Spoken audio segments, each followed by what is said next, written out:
সকাল 6টা থেকে দুপুর 12টা পর্যন্ত একদম সমস্ত সংসারের দায়িত্বগুলো নিজের কাঁধে নিয়ে নিয়েছি। নিয়ে কিন্তু সারাদিনের কাজগুলো মোটামুটি আমি শেষ করে দিয়েছি আজকে 12টার মধ্যে। তো আশা করি বন্ধুরা তোমাদের ভালোই লাগবে, তোমরা আমার সাথেই থেকো। শুভ সকাল বন্ধুরা, আশা করছি তোমরা সবাই খুব ভালো আছো আর আমিও বেশ ভালো আছি। কটা বাজে বলো তো বন্ধুরা? এখন কিন্তু ঘড়ির কাঁটাতে 6টা বাজে। আজকে 5টা 10-এ আমার ঘুম ভেঙেছে, উঠিনি, শুয়েছিলাম, টয়লেটে গেলাম, আসলাম, এদিক ওদিক করতে করতে তারপরে ভাবলাম যে না, এবার আমি তোমাদের সামনেই আসি, কারণ এবার যদি তাড়াতাড়ি শুরু করি তাহলে কাজগুলো কিন্তু তাড়াতাড়ি আমি শেষ করতে পারবো। আমি যখন 9-10-এ পড়ি তখন আমাদেরই পাড়ায় একটা দাদা এরকম প্রেম করে বিয়ে করে নিয়েছে, তাকে নিয়ে চলে এসছে। তো সেই বউটা আমাদের থেকে জোর হলে 1 থেকে 2 বছর বড়, এর বেশি একদমই নয়। তো আমি যদি ধরো 9-এ পড়ি তাহলে সে কী হবে, 11-এ পড়ার বয়স এরকমই হবে। 11-এ পড়ার বয়স তো কত কম বয়স না। তো ওই মেয়েটা বিয়ে করে ওকে যখন নিয়ে এসছে, তো আমরা দেখতাম ও কত কাজ করছে, ও কিন্তু পারছে না কাজ করতে, তারপর ও বিছানার চাদর ধুচ্ছে, বাসন মাজছে, রান্না করছে, ওই ওদের মতনই করছে আর কি, ও যেরকম পারছে আর কি। যখন ওরকম দেখলাম যে মেয়েটাকে, প্রথমে ভাবলাম যে বাহ কি সুন্দর হ্যাপি না ওর হাজব্যান্ড, ও চলে এসছে তো কম বয়স, ওর কত সাহস। পরে ওই সমস্ত কাজকর্ম কষ্ট দেখে মনে মনে ভাবা শুরু করলাম, বাবা রে, এত কাজ জীবনেও পারবো না, বিছানার চাদর তুলে কাচতে হয়। এটা না আমার তখন খুব একটা ভয়ের কাজ ছিল যে কি করে করব। নিজের একটা জামা প্যান্টই কাচতে পারতাম না, সেখানে হাজব্যান্ডের সাথে থেকে তারও জামা কাপড় আবার কাচতে হবে, আবার হচ্ছে রান্না করতে হবে, ঘর ঝাড় দেওয়া, ঘর মোছা। তো এতগুলো কাজ যদি করতে হয় কী করে করো, এরকম বিয়ে না করাই ভালো। তো তখন কিন্তু এরকম ভাবতাম। তারপর যখন বিয়ে হলো আমার, তবে ভগবানের কৃপায় যে একটা জিনিস, আমার হাজব্যান্ডের জামা কাপড় আমাকে আজ পর্যন্ত কোনো দিনও কাচতে হয়নি। হয়তো 2-1বার কখনো ভুল করে কেচেছি কি না সেটা খুব কম, বলা যাবে না, আমার মনেই নেই আদৌ। বরং আমার হাজব্যান্ডই কিন্তু আমাকে আমার জামা কাপড় কেচে দেয়। তবে তোমাদের বলেছিলাম কিনা আমার মনে নেই, আমার কিন্তু ভীষণ ভয় ছিল, আমার শ্বশুরবাড়িতে যখন আমার বিয়ে হয়ে যাই আমি, তো আমার শ্বশুরবাড়িতে কিন্তু কুয়ো ছিল। তো কুয়ো তো আমরা দেখেছি পাড়াতে, অনেকের বাড়িতে দেখেছি, অনেক না, 2-1টা বাড়িতে। আর শ্বশুরবাড়িতে গিয়ে প্রথম দেখে খুব খুশি হলাম যে সিনেমাতে দেখেছি না কি সুন্দর আস্তে আস্তে সেই দইটা টানছে, জল উঠছে, সিনেমাটা দেখতে ভীষণ ভালো লাগে, কিন্তু বাস্তবে অনেক কঠিন। যখন ঘাড়ে এসে পড়লো জামা কাপড় কাচা, ধোয়া, বাসন ধোয়া ওই সমস্ত কুয়োর জলে, কী যে কঠিন। কারণ তখন আমাদের এই হাতগুলো, ধরো 21 বছর একটা মেয়ের হাতের আঙুলগুলো কত নরম হয় না, যে কোনো দিন কাজ করেনি, আস্তে আস্তে লাল হয়ে যেত, হাতটা জ্বালা করতো, একটু তেল মাখতাম, সেটা কিন্তু আবার কাউকে বলা যাবে না, এরকম একটা ব্যাপার ছিল। আর আমার শ্বশুরবাড়ি ওখানে না প্রচণ্ড উঁচু জায়গা, ওখানে তখন কারোই বাড়িতে বাড়িতে অত টিউবওয়েল ছিল না, খুব কম ছিল। আর এখন অবশ্য সবার বাড়িতে সাবমার্শেল বসে গেছে, আমার শ্বশুরবাড়িতেও এখন বসে গেছে, মোটরের এখন সমস্ত ব্যবস্থা আছে। কিন্তু প্রথম লাইফটা কিন্তু এরকম ছিল, তাই লাইফটা অনেক কঠিন হয় আমাদের। সময়ের সাথে সাথে কিন্তু আমরা আমাদের মতন করে বদলানোর বা আমাদের মতন সুযোগ যে সুবিধে সেগুলো করার চেষ্টা করি, এটাই হলো লাইফ, তাই না বন্ধুরা? যে জীবনে যেগুলো আমরা পাইনি সেগুলোই কিন্তু পাওয়ার নামই হলো লাইফ। কারণ আমরা যদি একদিন কষ্ট করি, আশায় থাকি যে আমাদের একদিন কিন্তু সুদিন আসবেই আসবে। কারণ আমার হাজব্যান্ড কিন্তু ওই কুয়োর জলেই ও বড় হয়েছিল, একদম বড় মনের বিয়ে হয়ে গেছে, ভাবতে পারছো? তো সেখান থেকে আজকে দেখো আমার বাড়িতে আমার হাজব্যান্ড নিজের হাতে করা টিউবওয়েল আছে, সাপ্লাইয়ের জল আছে, তারপর মোটরের জল তো আছেই আছে, এই 3টে জল। তো মাঝে মাঝে কিন্তু ভীষণ ভালো লাগে ভাবলে পরে যে সত্যি দেখবে ছোটোকালটা কষ্ট হোক, কিন্তু বড়কাল বা বার্ধক্য যেন কষ্টে না যায়। এটা আমার খুবই মনের একটা কথা, যেন সবার জীবনে এই জিনিসটা হয়। কারণ ছোট বয়সে হচ্ছে সহ্য ক্ষমতা থাকে, বার্ধক্যে কিন্তু সহ্য ক্ষমতা থাকে না, তাই না বন্ধুরা? তোমরা কি বলো, একমত কি না? আর মেয়ের ঘরে তো আসিই না, তোমরা সবাই জানো, খুব কম তোমাদের দেখায়, মাঝে মাঝে তাও কতদিন পর করি বলো তো এই বিছানা চাদরটা? মাসে 1 মাস পর হয়তো একবার আমি চেঞ্জ করলাম, এর বেশি কিন্তু আমি করি না বন্ধুরা, একদমই, যে তোমাদের দেখানোর জন্য তুলে তুলে পরিষ্কার করব। আর বিছানার চাদর কালার খারাপ হয়ে গেলে আমার একদম ভালো লাগে না, এটা ব্যবহারই হয় না, বেশি ধুলে তো খারাপই হয়ে যাবে, তাই না? আর যারা আমার নতুন বন্ধু তাদেরকে বলছি, এটা হচ্ছে আমার মেয়ের রুম আর এটা হচ্ছে আমার দোতলা ঘরে। কারণ অনেকেই না ঠিকঠাকভাবে বুঝতে পারছে না যে কোন ঘরটা কার। আমাকে একজনে বলেছে যে হোম ট্যুর দিতে, তো আমি একদিনকে দেখিয়ে দেবো সব ঘরগুলো কোনটা কিভাবে আছে। কারণ আমি আর এখন হোম ট্যুর দেবো না, পুজোর আগে দিয়ে কিন্তু একটা আমার ইচ্ছে আছে, আমি আবার একটা হোম ট্যুর তোমাদের সাথে একদম প্রপারভাবে শেয়ার করব। আর এটা হচ্ছে আমার 3তলা সিঁড়ি, তো আমি 3তলা সিঁড়িতে এসেছি, কারণ নতুনদের জন্যই আমি আরও বিশেষ করে বলছি। আর অনন্যা বলেছে যে আমাকে নিচের রুমগুলো দেখাতে, আমার কালার হওয়ার পর তো আর দেখেনি, অবশ্যই আমি একদিন ওর কথা মতোও কিন্তু নিচের ঘরগুলো দেখাবো। আর তার আগে বলছে যে ঠাকুর ঘরের সাজানোর যে একটা আইডিয়া, সেটা কিন্তু আমি একটা ব্লগ দিয়েছি, তুই অন্তত দেখিস সেই ভিডিওটা, আর দেখে আমাকে কমেন্টস করবি আমার ঠাকুর ঘরকে আমি কীভাবে সাজিয়েছি, তোর ভালো লেগেছে কিনা। আর তার সাথে সাথে যারা যারা দেখোনি আমার ঠাকুর ঘর সাজানোর আইডিয়ার ব্লগ, সেটাও কিন্তু তোমরা দেখতে পারো, আশা করি তোমাদের ভালোই লাগবে। কালকের ব্লগে আমি তোমাদেরকে দেখিয়েছি গোপুসোনাকে, মানে আমরা যখন স্নান করাতে না পারি তখন কীভাবে গোপুসোনাকে গা মুছিয়ে দিই আর কি। তো এটা কিন্তু তোমরা করতে পারো, এটা করলেও কোনো অসুবিধা নেই। আর যদি পারো তো ভালোভাবে স্নান করাতে পারো, সেটা তো আরও মানে উত্তম কথা। যেমন তনুশ্রী বলেছে ও রোজ করা এবং কি শীতকালে অবধি করায়। তো গোপুসোনা ওকে অনেক অনেক আদর, অনেক ভালোবাসা, আশীর্বাদ করবে। তবে আমরা যারা পারি না, সংসারে অনেক কাজ মানে হুটোপাটা থাকে, আর বিশেষ করে যারা ব্লগ বানায় তাদের পক্ষে অসম্ভব, আর সংসারে লোক বেশি থাকলেও কিন্তু অসম্ভব হয়ে যায়, প্রত্যেক দিন হয় না। অথচ গোপুসোনাকে আমরা ভীষণ ভালোবাসি, যে গোপুকে রাখবো তার সাথে সাথে।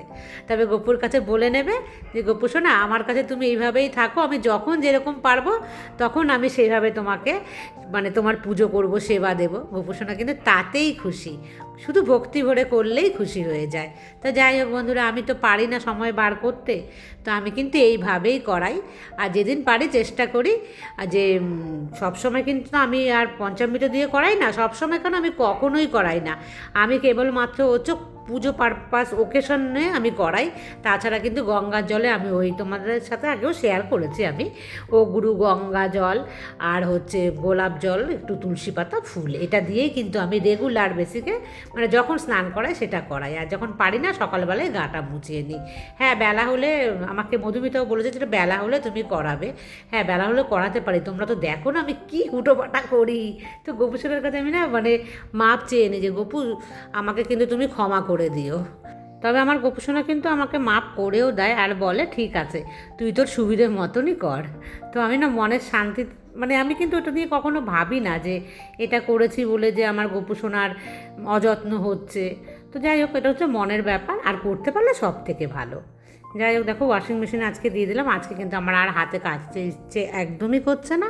আর ওয়েদার কিন্তু বেশ ভালোই আছে না, কাল রাতেও কিন্তু মানে আকাশ গুড়গুড় গুম গুম এরকম করছে। তো তোমরা অনেকেই বলছো শিলাবৃষ্টি হয়েছে, কেউ বলছো যে এত ঝড় হয়েছে। সেদিন নাকি তিথি বলছিল ওদের যে বেথুয়াডরি স্টেশনে নাকি ও অনেকক্ষণ, নাকি মুড়াগাছা স্টেশন কি বললো ভুলে গেলাম নামটা, ওখানে নাকি অনেকক্ষণ দাঁড়িয়েছিল, ভীষণ ওদের ওখানে শিলাবৃষ্টি হয়েছে। তো ওদের বাড়ি থেকে আমাদের এখানে কিন্তু বেশি দূর না, আমাদের এখানে কিন্তু হয়ই নি, অথচ ওদের ওখানে এত হয়েছে বৃষ্টি। তো এখন কিন্তু এরকমই ঝড় বৃষ্টির দিন, আর আমাদের এখানে বারোদোল শুরু হবে। তো এই বারোদোল যখন থেকে শুরু হবে তবে থেকে কিন্তু বারোদোলের আগে থেকে শুরু হয়ে যায় ঝড় বৃষ্টি, এবং সেটাই শুরু হয়েছে। আর বারোদোলের কিন্তু এখানে নাগরদোলা থেকে শুরু করে যা যা মানে সব মানে চড়ার জিনিসপত্র সেই সমস্ত কিন্তু এসে গেছে জানো তো বারোদোল মাঠে, মানে রাজবাড়ির মাঠে। তো সামনের কিন্তু 29 তারিখে যারা যারা দেখতে চাও চলে আসবে, 29 তারিখ, 30 আর 31, এই 3 দিনের মধ্যে আসলে কিন্তু রাজবাড়ির ভেতরে ঢুকতে পারবে। তারপরে আসলে রাজবাড়ির ভেতরে ঢুকতে পারবে না, কিন্তু মেলা দেখতে পাবে। আর মেলা যদি দেখতে চাও তোমরা, কিন্তু দিনের বেলা মেলা আমাদের এখানে কিন্তু হয় না, এই ধরো বিকেল 4টে থেকে মেলা শুরু হয়। আর যদি ভাবো যে 10টা-11টায় আসবো দেখবো, তখন কিন্তু মেলার অর্ধেকের বেশি দোকানপত্র কিন্তু বন্ধ থাকে। আর দেখো সকালবেলা দুধ আর মুড়ি, আমি যে দুধটা খাই, আমাকে চৈতালির আগেও বলেছে যে দুধটা কিন্তু বেশি গরম নেবে না, বেশি গরম দুধের মধ্যে মুড়ি খই যাই দিয়ে খাও না কেন সেটা কিন্তু অ্যাসিডিটির ভাব হয়, তাই মানে ঈষদুষ্ণ গরম দুধ আমি নিয়েছি, তার মধ্যে একটু মুড়ি দিয়েছি আর একটু হচ্ছে কিশমিশ দিয়েছি, যেহেতু চিনি খাওয়া আমার বারণ আর কলাও বারণ, তো সেই কারণে কিন্তু আমি কিশমিশটা দিলাম, মিষ্টি মিষ্টি লাগে। তবে খুব বেশি তো কিশমিশ খাওয়াও ভালো নয়। আর এই দেখো জামা কাপড়গুলো তো অনেকক্ষণ আগে হয়ে গেছে, কারণ এর মাঝখানে হেনা এসেছিলো, হেনা এসে কাজ করে তারপরে চলে গেছে। তারপরে ভাবলাম না আমার খুব খিদে পেয়েছে, আগে খেয়ে নিই তারপরে আমি যাচ্ছি। তবে মুড়িও কিন্তু বেশি খাওয়া ভালো না, যেহেতু মুড়িও হচ্ছে কার্বোহাইড্রেট। তবে মুড়ি খেলে তো অল্প খাই, খুব বেশি মুড়ি খাওয়া যায় না, সেই কারণে কিন্তু মুড়িটা মানে অল্প খেলে ক্ষতি কম, বেশি খেলে ক্ষতি বেশি। যাই হোক, ওয়াশিং মেশিনে কেটেছি তো খুব তাড়াতাড়ি কিন্তু শুকিয়ে যাবে এই সমস্ত জামা কাপড়গুলো। তবে খুব বেশি নয়। আসলে কি বলতো, ওই যে নীল টাওয়ালটা দেখলে না, সেই টাওয়ালটা না আমি একদমই হাতে কাচতে পারি না, অনেক ভারী ওই টাওয়ালটা, সরকারি টাওয়াল ওগুলো। আর হচ্ছে কী বলো তো, কাচতে পারি না কেন, পারি, ওই খুব মানে হাঁপিয়ে যায়, তো ভাবে কী দরকার আছে অত হাঁপানোর, সবাই তো ওয়াশিং মেশিন নেই কাচে, আমি তো শুধু কাচি না, আমার বাতিক জানো তো ওটা একটা, যে খারাপ হয়ে যাবে খারাপ হয়ে যাবে, সেই কারণে কিন্তু আমি মানে কাচি না। আর ওয়াশিং মেশিনের শখ আমার জানো তো ছিলই না, এই শখটা কিন্তু আমার হাজব্যান্ডের, ওয়াশিং মেশিন। আর এইবার যখন প্রথম এসেছিলাম, নিচের চিমনিটা তোমরা দেখতে পাও, সেই নিচের চিমনিটা কিন্তু আমার বর নিয়েছিল, তখন আমার ইচ্ছে একদমই ছিল না চিমনি লাগানোর। আবার ওয়াশিং মেশিন তখন বলেছিল যে নেবো, আমি নেইনি জানো তো, যখন আমার এই ওপরতলা কমপ্লিট হলো তারপরে ওয়াশিং মেশিন নিয়েছি, মানে আমি অনেক পরে কিন্তু ওয়াশিং মেশিন মানে কিনেছি। আর তোমরা দেখোই আমি ব্যবহার করি না খুব একটা ওয়াশিং মেশিন, আমার ভালোই লাগে না কেন জানি, ওই জিনিস নষ্ট হয়ে যাবে এই বাতিকের জন্যই কিন্তু আমি করি না। তাছাড়া আর কিচ্ছু নয় যে আমার হাজব্যান্ড বকবে ওয়াশিং মেশিনে বা ইলেকট্রিক বিল বেশি আসবে তার জন্য কিন্তু আমি একদমই যে করি না তা কিন্তু নয়। আর এই দেখো মাছ এনেছি না, কবে থেকে মাছ এনে না ভালো লাগে না, তারপরে কিন্তু আর বেশি দিন হয়ে গেলে না মাছগুলো খেতে, কিন্তু বিশ্বাস করো কেউ তো আমার করে দেওয়ার নেই, বা আমি কাউকে বলতেও চাই না। প্রথম প্রথম যখন আমি এসেছিলাম তখন কিন্তু আমি বলতাম যে আমি কাউকে এনে দিতে, তো তারপর না ওখান থেকে মানে একটা তিক্ত অভিজ্ঞতা হয়েছে, তারপর থেকে আর কাউকে বলি না, আমি না না পেলে না খেয়ে থাকবো, আর বেশি করে এনে রাখি, ভালো না লাগলে শুধু মাছটা ভাজা করে খাবো। আর বেশি দিন মাছ রাখলে কিন্তু তখন দেখবে ঝোল খেতে ভালো লাগে না, তখন মনে হয় যেন মাছের একটু ভাজাটাই খাই। তবে এই মাছটা এনেছে অনেক দিন হয়েছে তা নয়, যাই হোক আজকে তবে আমি কিন্তু ঝোলই বানাবো, আলু আর সজনেটা দিয়ে। তোমরা মাছের ঝোল কে খাও? আর দেখো একটু মোটা মোটা এনেছি, তো একটু মোটাটা খেতে আবার ভালোবাসি, আর না হলে একদম সরুটা খেতে ভালোবাসি। আর মাঝামাঝিগুলোর মধ্যে না থাকে না কিছু, আমার ভাল লাগে না, এগুলোর ভেতরে কিন্তু বেশ শ্বাস হয়ে গেছে, আমার খুব ভালো লাগে খেতে এগুলো। আর অন্তরা আমাকে কমেন্টস করেছে, ও বাংলাদেশ থেকে দেখে আমার ভিডিও, কিন্তু ও অনেক দিন ধরে দেখে আর আমার ভিডিও ওর ভালো লাগে। তো অন্তরা তোমাকে আমার অনেক ভালোবাসা। আর অনেক দিন ধরে যারা ভিডিও দেখো তারা কিন্তু আমাকে কমেন্টস করতে পারো মাঝে মাঝে, আমার ভালো লাগে না, আমি তো বুঝতে পারি না কারা কোথা থেকে দেখছো, এই যে ও আমাকে বললো, আমার কিন্তু ভীষণ ভালো লাগলো। তো অনেক ভালোবাসা, আর আমাকে এরকম মিষ্টি মিষ্টি কমেন্টস করে আমার পাশে থেকো। আর তুমি কি করো না করো, তোমার সম্পর্কে যদি সম্ভব হয় তাহলে আমাকে জানিও, আমার খুব ভালো লাগবে তোমাদের সম্পর্কেও জানতে পারলে। আর এরকম গরম গরম পটল ভাজা কার কার ভালো লাগে বন্ধুরা তোমাদের? আমার আর আমার মেয়ের কিন্তু এর যে স্মেলটা ভাজার দারুণ লাগে খেতে। আর ওদিকে আমাকে দীপালি কমেন্টস করেছে যে আমি রোজ দেখি তোমার ভিডিও, দিদিভাই তুমি আমার নামটা নিয়ে আমার ভীষণ ভালো লাগবে। তো দীপালি তোমার নামটা আমি নিয়ে নিলাম, আর অনেক ভালোবাসা তোমাকে, তুমি কোথা থেকে দেখছো, কি করো, বা তোমার ছেলে মেয়ে আছে কি না, যাই হোক আমি তোমার সম্পর্কে একটু জানতে চাই, তুমি যদি সম্ভব হয় আমাকে কমেন্টস করে কিন্তু অবশ্যই জানিও, আর আমার সাথে থেকো, আমাকে এরকম মিষ্টি মিষ্টি কমেন্টস করো। প্রত্যেক দিন এই ডাইনিং টেবিলটাকে পরিষ্কার করতে হয়, যেহেতু আমি ওপরে কোনো ক্লথ দিই না, ক্লথ দিলে কিন্তু দেখতে আমার খুব একটা বেশি ভালো লাগে না। তারপরেও কী হয় বলো তো, ক্লথের নিচে কিন্তু নোংরা আটকে থাকে, এটা কি তোমরা খেয়াল করে দেখেছো?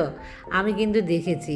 তো সেই জন্য আমাকে প্রত্যেক দিন একবার না দুবার করলে ভালো হয়, যাই হোক একবার তোমাদের সাথে শেয়ার করি, কখনো কখনো কিন্তু দুবারও আমি করি, তবে দিনে একবারই আমি কলিং দিই, দুবার আমি ব্যবহার করি না, কারণ কলিংয়ের দামটা তো একটু বেশি।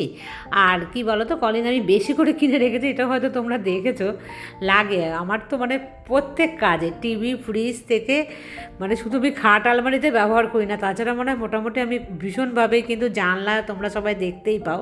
আর দেখো তো মটরশুঁটি দিয়ে করেছে আজকে, যারা যারা মটরশুঁটি ভালো না বাসো এরকম সবজির মধ্যে বেশি করে দিয়ে দেবে, মটরশুঁটি কিন্তু একটা ভালো হাই প্রোটিন জিনিস, শরীরের জন্য কিন্তু খুবই উপকারী। আর আমি খুব একটা যে ভালোবাসি তা নয়, তো এর জন্য বেশি করে আজকে দিয়ে দিয়েছি সবজিটার মধ্যে, সবজিটাও একটু বড় হয়ে যাবে, আর মানে খাওয়াটাও শরীরের জন্য ভালো। যদি কোনো রকম ইউরিক অ্যাসিড না থাকে তো তারা কিন্তু খেতে পারো মটরশুঁটি এইভাবে। এখন কটা বাজে বন্ধুরা? এখন কিন্তু বাজে 12টা, মানে সকাল 6টা থেকে 12টা, মানে 6 ঘন্টা তোমাদের সামনে আমি থাকলাম। তো ভেবেছিলাম এর পরের অংশগুলোও আমি জুড়ে দেবো এই ভিডিওটার সাথেই। দেখছি 12টা পর্যন্তই ভিডিওটা আমার অনেকটা লং হয়ে গেছে, তো দেখতে ভালো লাগবে না। তো পরের পার্টের জন্য অপেক্ষা করো। আর এরপর থেকে কিন্তু আমি কি কি করছি সম্পূর্ণটা তোমাদের সাথে শেয়ার করব একদম রাত পর্যন্ত। তো আজকের মতন এই পর্যন্ত, টাটা।